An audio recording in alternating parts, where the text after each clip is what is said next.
Hi everybody. At the time of recording this update, the war in Ukraine is in day 58. According to the United Nations, over 12 million people have been uprooted from their homes and are on the move.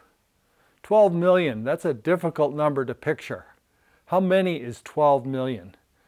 To help answer that question, just picture this. It's the equivalent of British Columbia, Alberta, Saskatchewan, and Manitoba combined.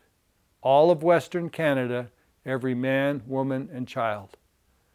As this war drags on with no way of knowing when or how it will end, many of you in our Alliance churches in Canada have responded with relief funding. These funds have been used to send literally tons of food into Ukraine, where 7 million people have been driven from their homes. In Poland, where millions of refugees have landed, cities like Warsaw are completely full.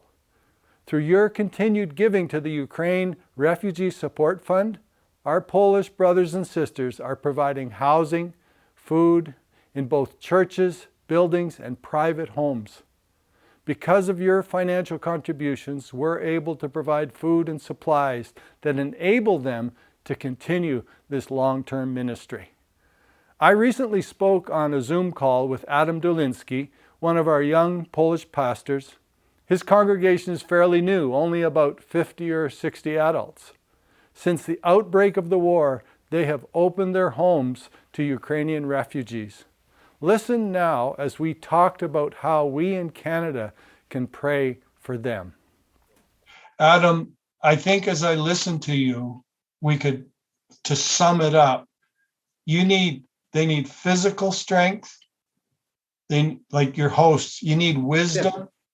Yeah. You need wisdom as the pastor, and just all of those relational things between people. Like you say, it's a marathon, and it's not like having visitors for a week or two. So would that be correct? Like just for yes, of course it is.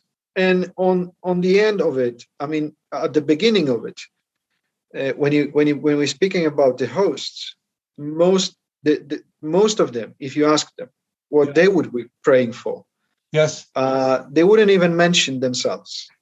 They would say, pray for the peace in Ukraine, and pray for those people that they would have, they could go back to their homes because they want it, they need it, they pray for it also. Yeah. And that's what they would ask. And, if you ask me also, I would say there are more people coming, and we don't have any more flats. I mean, every big city is crowded.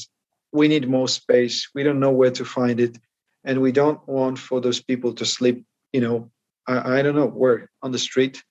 So it's impossible for us. And this is a huge challenge because it's not ending. It is still going on. So Okay.